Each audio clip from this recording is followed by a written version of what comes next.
There it is. Okay, well, I guess we better get going. Welcome everyone to the ASPRS Mentors Podcast this week. I'm just going to share my screen here and share a QR code that takes you to our LinkedIn page, the ECPC LinkedIn page. Just give me a second here.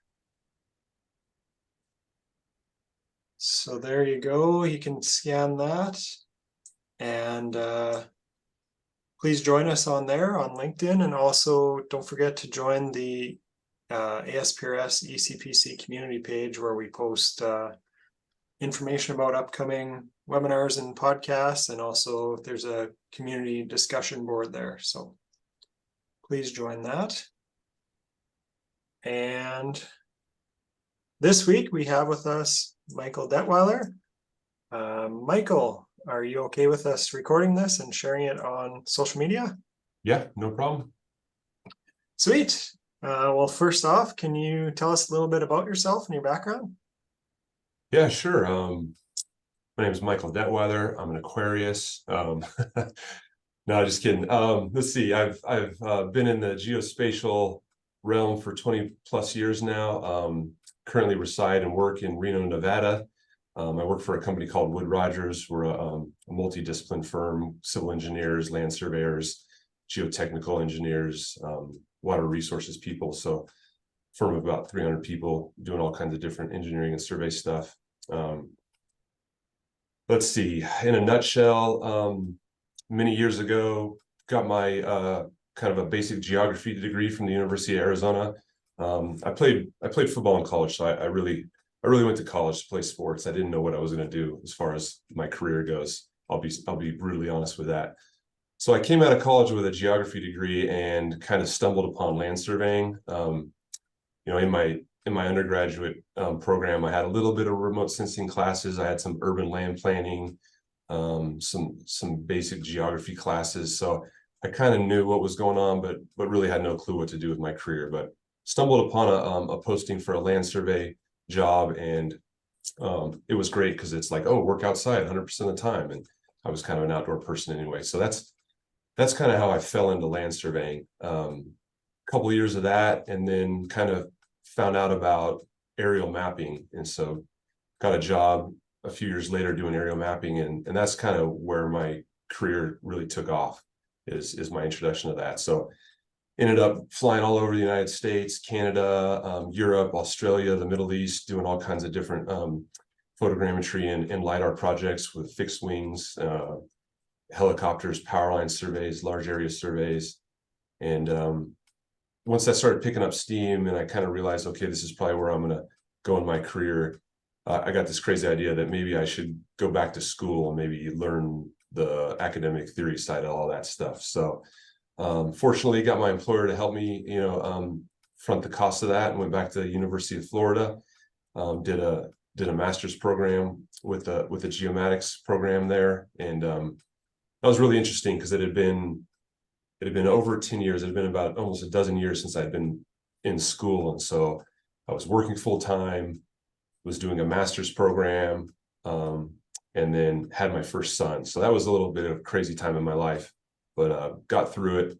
And that was really eye-opening to go back to school at a later, I don't know, I use mature. I don't know if I'm mature, but I was more mature than I was when I was originally in college. So it was really interesting to go back to school and, apply myself more than I did when I was originally in college getting my bachelor's degree, because I was much more focused and much more of an adult, sort of. But so yeah, that was 2014. I think, Greg, we were at Florida about the same time, I think. Is that right? No, I didn't go till 2018, but you were one of the guest speakers in Dr. CUAS 3 class. So that's kind of where we linked up. Okay, gotcha. Okay, so just a few years after. So yeah.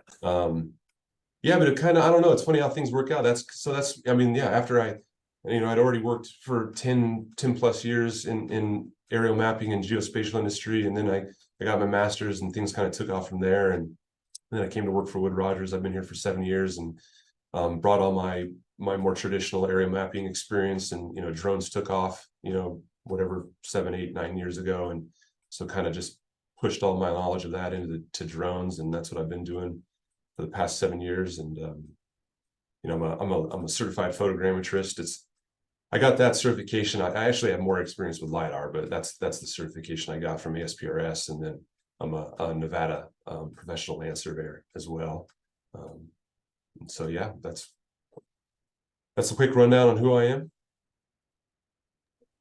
Cool. What was your motivation for getting ASPRS certification? Was that a requirement or? I think what spurred that is when drones. I was working for another small firm, and I just threw the idea out there like, hey, drones are coming out, we should buy one. And the owner of that company, there's only about 10 people in that company. It was a small engineering and land survey firm that traditionally would have subbed out those services to another company. So I just said, hey, let's get a drone. And the owner of the company said, yeah, sure, that's great, let's do it. And I was like, whoa, okay. I didn't expect you to say yes. So then I think it all fell on me, right? So now it's like, it was your idea to buy this thing. And so I think that's what triggered me to go, oh, okay. So now if I'm responsible for all this, maybe I should get a certification and, let's like make this legit. And so I think that was kind of my thought process at the time. And like, okay, I came up with this crazy idea. If it's all going to be put on me, I better, make myself legitimate.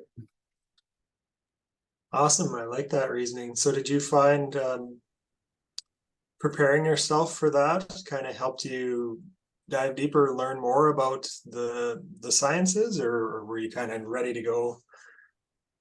Yeah, luckily I just, I was just well, let's see, I'm thinking back here. I was just like in my last semester at Florida when I took that job. So I was, I had all that fresh academic stuff in my brain, theory and science. I think I went for the certified photogrammetry because we bought a drone that just had a camera. Like I said before, I had more experience with LiDAR, and maybe that would have been more applicable to get the LiDAR certifications, but we were buying a drone with a camera. So I think that's why I went with that. So, I was always aware of ASPRS, but I think with my experience at the other aerial mapping firms, I didn't necessarily need to know all the standards. There was other people that were higher up that were, kind of certifying data, for lack of a better term. So I think once we bought the drone, that's when I really dug into, the ASPRS standards and trying to familiarize myself with, okay, if now I'm going to be responsible for all this, what am I doing with it? What are the standards and techniques and the ways to certify data, test data, all that stuff. So that's kind of how that unfolded.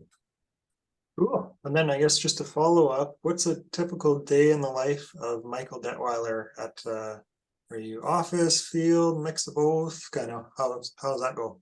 Yeah, mostly office. A day never unfolds the way I think it's going to unfold. I kind of, I get my kids ready for school and I kind of brainstorm what I'm going to do that day. And I got my tasks. And then of course I get to the office and none of that unfolds. It's just, there's a million other things that happen and people come to my office and stuff. But yeah, I'm mostly in the office. I do still get out and do, traditional land surveying, either ground topos or control networks. But I make a point to still try to get out and fly the drone and be involved in that because I do really enjoy that stuff. My day can consist of getting some deliverables, QA and get them sent out to clients. I do proposals. At least I do a proposal, one a day at least. But I still do technical work. I still process LiDAR data. I still process imagery. I draft maps. I work in CAD and I draft maps.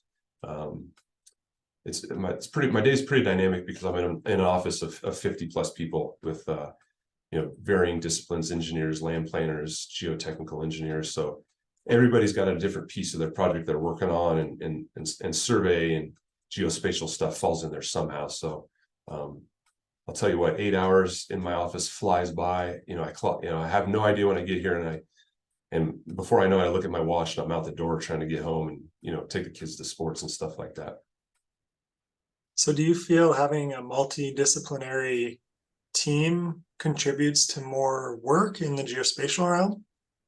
Yeah, absolutely. Absolutely. Yeah. Because we as a survey department, we search for work, outside of the firm. but the majority of the work is definitely it's our engineering project managers that have projects, you know, and then they come over to the survey department saying, you know, we need survey, we need a topo of this, we need LiDAR imagery of whatever it might be. So that's where most of our work comes from. But, you know, at the same time, we're out as a survey department hunting for our own work, maybe from engineering firms that don't have survey capabilities. And then how much of your, if you take a percentage of your work that you do, how much of it is like the traditional land surveying aspect of it? I mean, Wood Rogers is like a full land survey company, right? So they do boundary surveys, construction staking, housing staking, you know, laying out utilities, GPS control networks, all the aerial work, you know, LiDAR image, photogrammetry, all that stuff.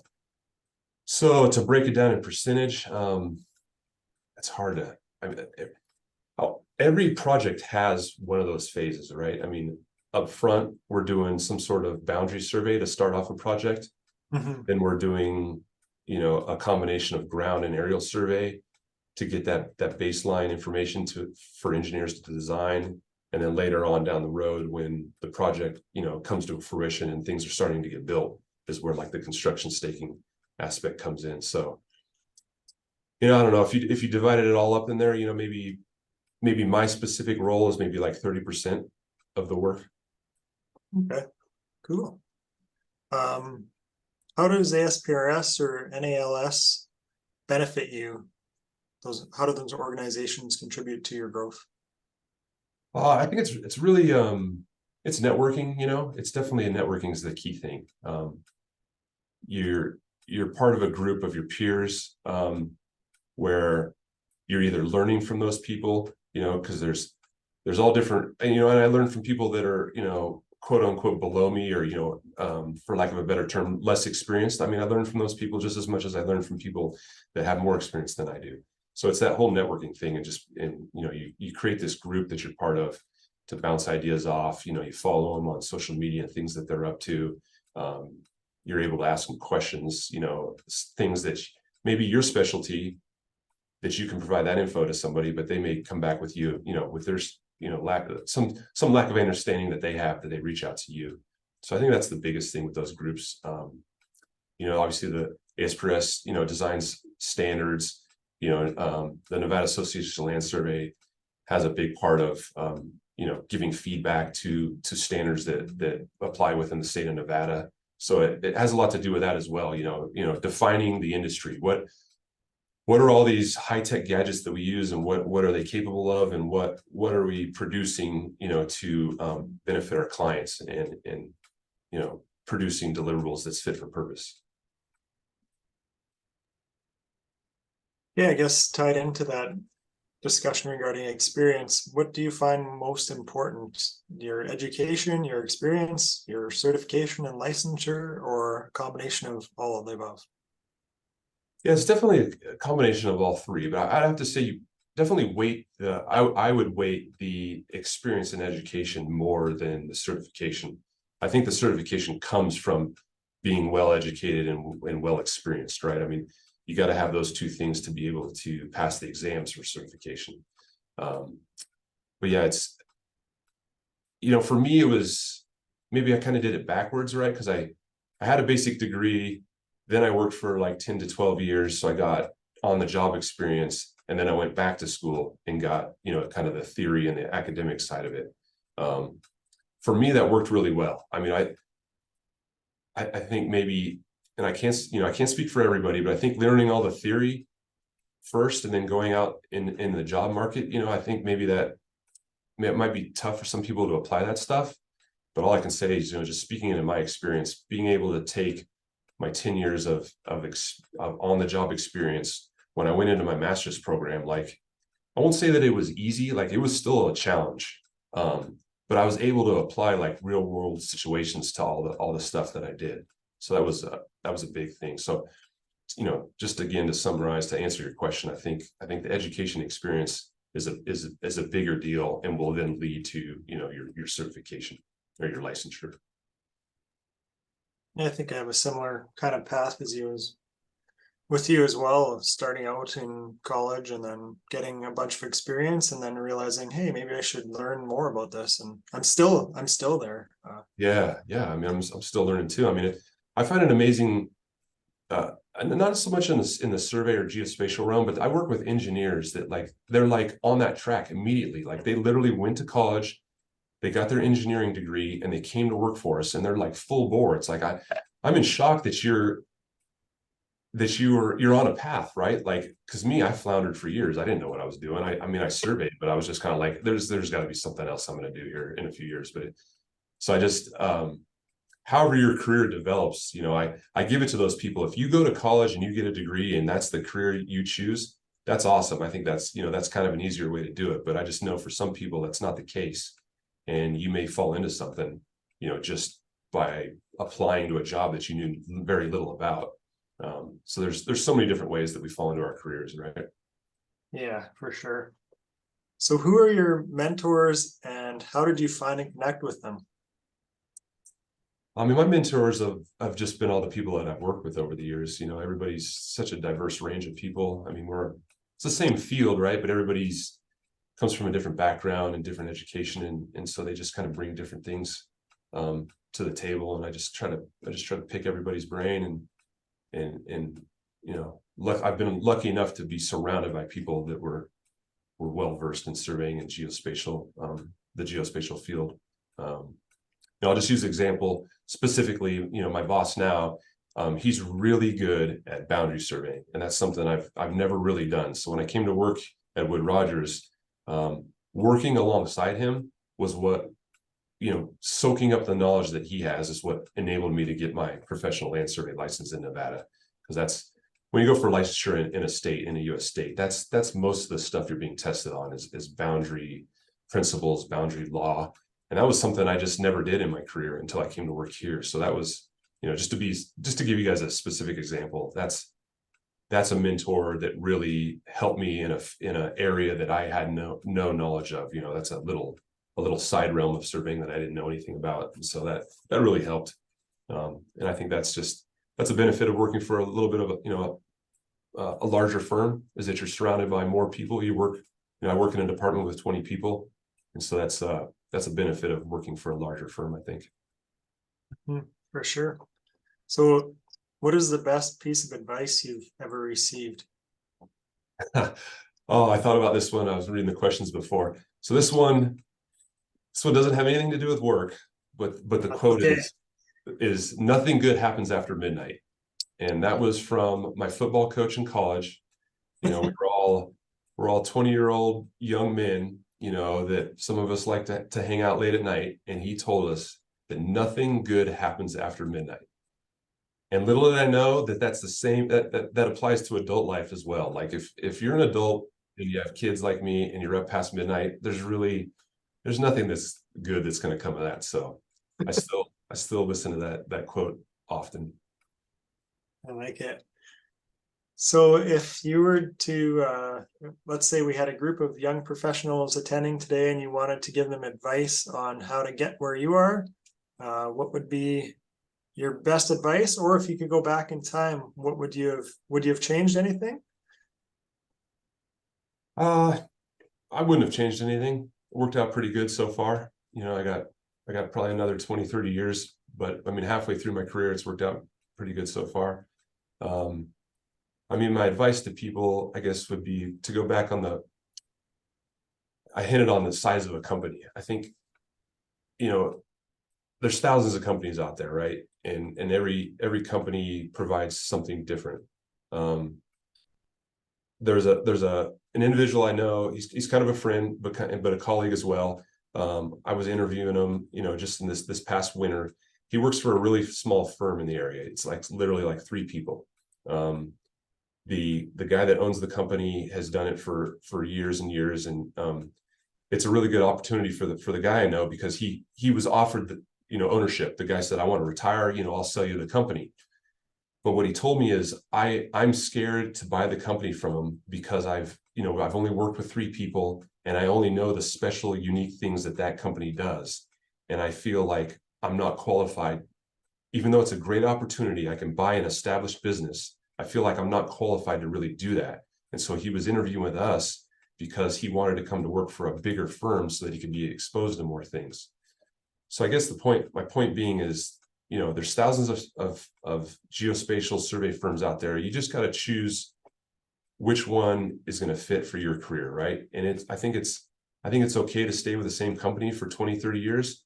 I think it's okay to rotate through companies every 3 years. You know, if you need to bounce around to finally find the right company to work for, I think that's fine. I don't think it should be a knock that you have, you know, your work history on your resume looks like you've been leaving companies every few years. Like, I mean, if you go into a job interview and an employer asks you like, well, why have you been moving around so much? I mean, I think you should say, look, I've been trying to gain experience, and I'm trying to look for the best opportunity, and I've moved around a lot because I'm trying to learn all the phases of surveying and all the disciplines. So I guess my point is for me, working for a larger firm has been ideal. Not to say that that's going to work the same for anybody out there, but I think just understand, you know, when you early in your career, when you're getting hired, just think about like what are you trying to get out of an employer, you know, because it works both ways, right? An employer is trying to get work out of you, and you're trying to get paid out of them and get experience. So I think just evaluate all that stuff, you know, and don't be afraid to go search for other opportunities if your current employer isn't giving you what you need. Cool, that's excellent advice. So switching gears a little bit here, what industry trends are you currently keeping an eye on? Yeah, Yusuf, you said AI, so I guess that's a big one, right? You know, drones are already automated, right? You know, they fly their flight plan. You know, you design your flight plan and they go up and fly. So I guess that's one form of AI, right? Or robotics. The data that we deal with here on a daily basis still involves a lot of human manipulation, right? A lot of reduction of data. You know, we go out and collect gigabytes of LiDAR, gigabytes of imagery, and then our final deliverable is always a CAD product. And CAD, if you're delivering something over 100 megabytes, like it won't work, right? We have to deliver something that's less than 100 megabytes. So there's still a lot of human interpretation and human work that involves that. So I guess that's where I see a few things out there. I see a few companies that are already doing AI stuff, you know, upload your data to us, and our AI, you know, generates line work, generates points.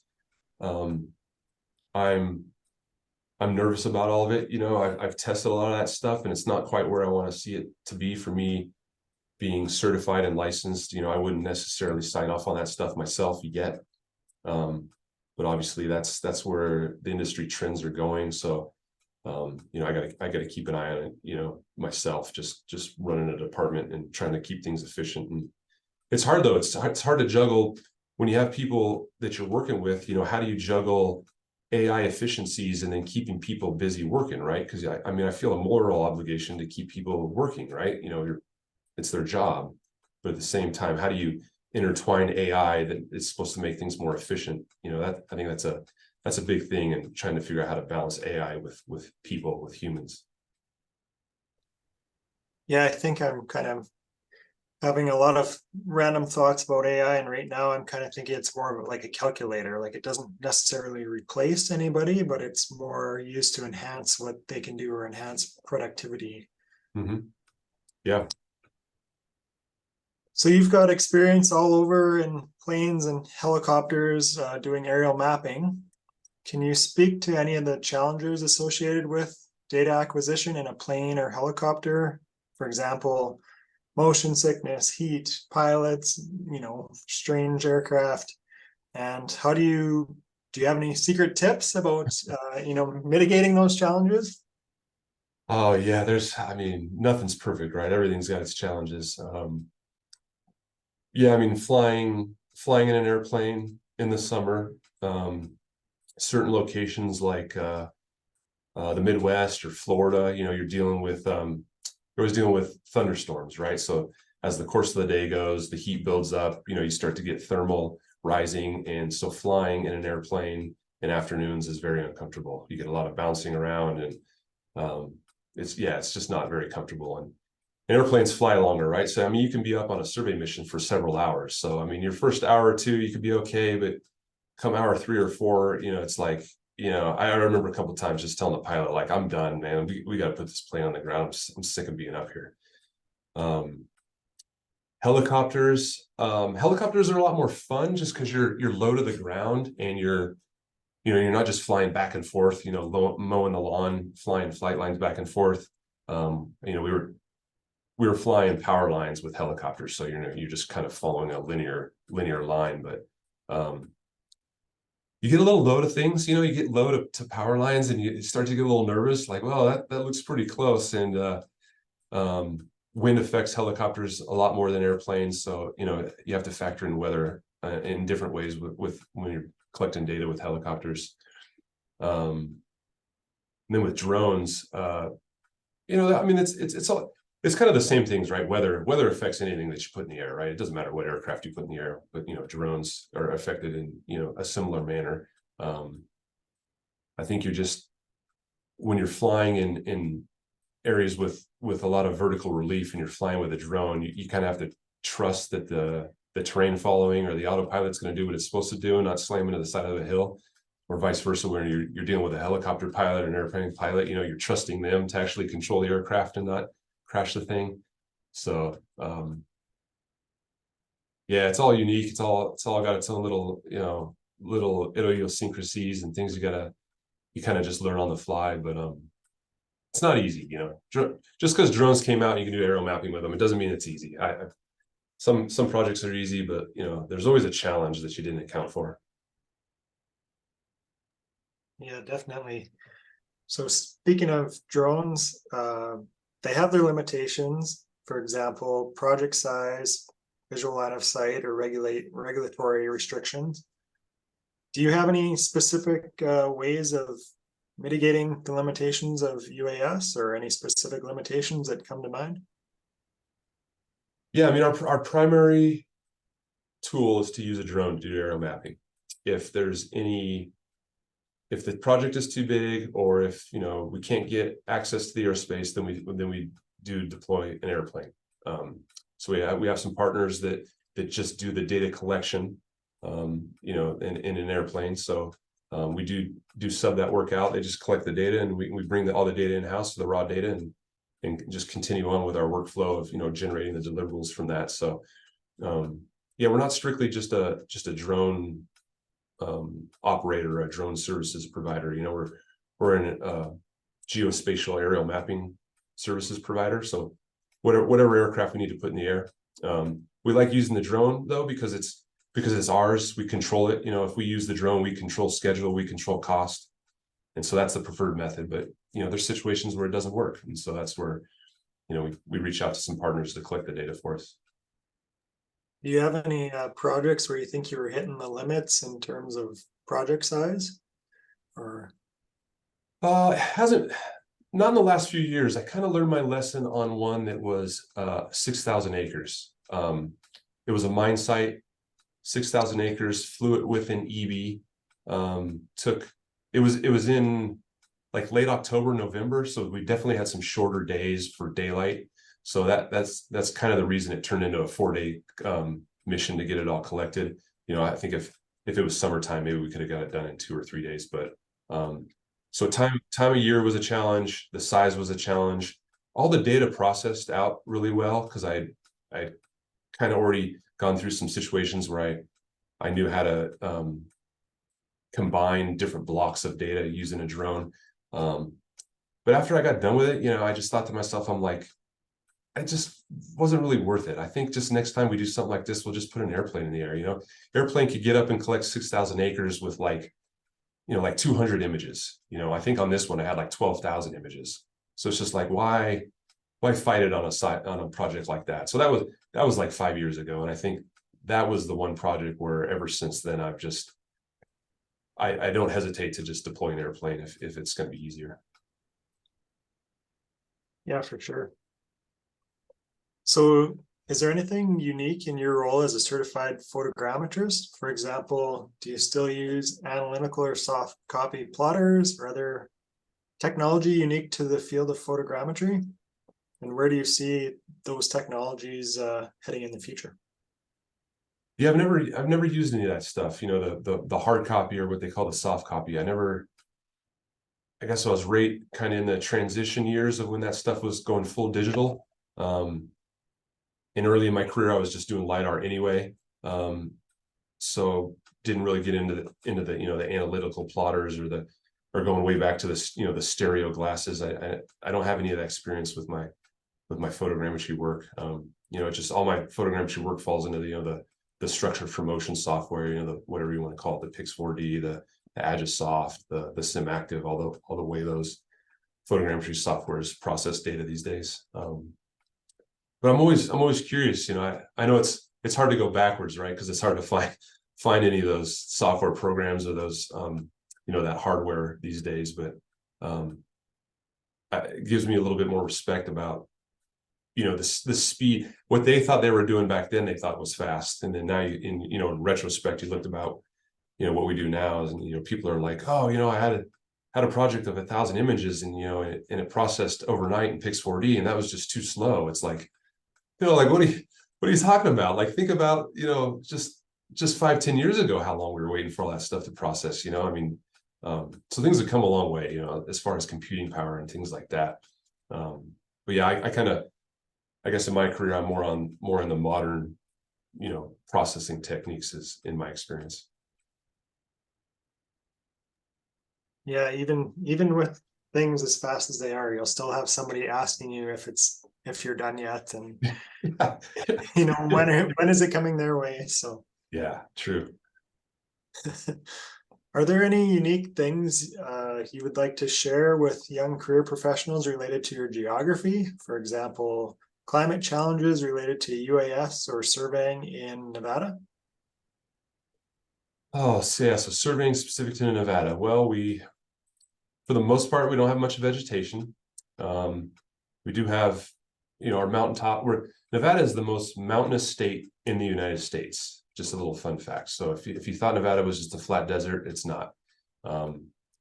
It's just this continual like basin and range. You know, you got a mountain range, a small mountain range, then it drops into another valley. Small mountain range drops into another valley. So you know, most of the valleys are desert. The mountaintops do have forests. So you know, the majority of our projects we fly are photogrammetry. We don't really have the need for LiDAR on our projects here in Nevada. You know, with that basin and range topography, we get a lot of microclimates, you know, a lot of variable situations where, you know, we could read the weather here in Reno, and we could drive an hour east and it's totally different weather. You get a lot of wind, you know, with all these different mountain ranges. It seems to always be windy, so fighting wind with the drone is always a situation. You know, I try to mitigate that with, you know, flying in the early half of the day. Try not to extend our survey missions out into the afternoon. What else is unique to Nevada? A lot of wide open spaces. I mean, we do a lot of work in Reno, which is a small city. So we do some urban work, but you know, there's a lot of sites that are, you know, require several hours of drive time out there, and so, you know, you need to go through kind of your logistics, right? You need to make sure all your batteries are charged up. If you're going to be out there for a while, you got to bring a generator.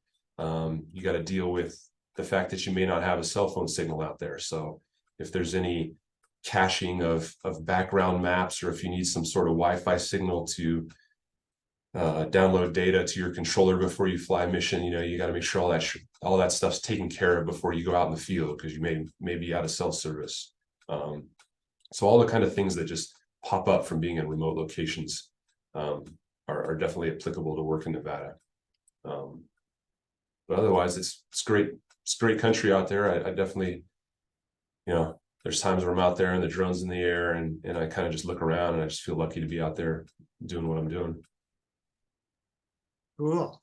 What's the job prospects look like for that region? Is there a bright future there? Yeah, we're kind of in this, I don't know, that, you know, there's this little weird thing going on with inflation, and you know, nobody knows if the economy is going into a recession, or, you know, I don't know. I'm not an economist, so it's a little bit weird right now. I mean, we've remained steady over the past year, even with the inflation rate hike. Wood Rogers does a lot of land development, a lot of commercial development and subdivisions. So all that stuff is, tied to interest rates and who's getting loans for projects. So that kind of work has slowed down a little bit, but we also do a lot of work in the mining sector. And historically, when the economy or interest rates go down, the value of silver and gold goes up, and that's when mines kind of ramp up their operations. So that mining work still seems to be plugging away. There's a lot of with our electronic world that we live in now, there's a lot of lithium prospects opening up in Nevada. So there's a lot of battery factories, battery recycling factories, lithium mines, a lot of that stuff's starting to take off here in Nevada. So that's a big industry we're trying to, get our foot in with the survey aspect. So it's a mixed bag, right? You got to be, if you're a large firm, you got to be diversified and, doing different types of work to keep yourself afloat. Yeah, it sounds like you guys have a very nice, diverse portfolio there. That's all for my questions. Is there any live attendees who have a question that they'd like to ask Michael? Maybe stick up your hand and I can call off names.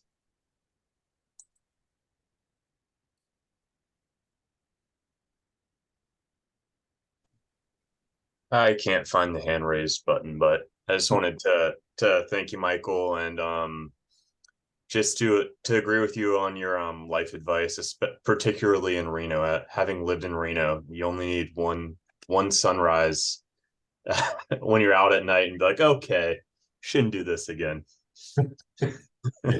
Yeah. That should hit you exactly what I'm talking about, right? Yep. Yeah, they don't close bars in Reno for those who haven't lived there. Yeah. Thanks for that. Is anybody else? Going once, going twice.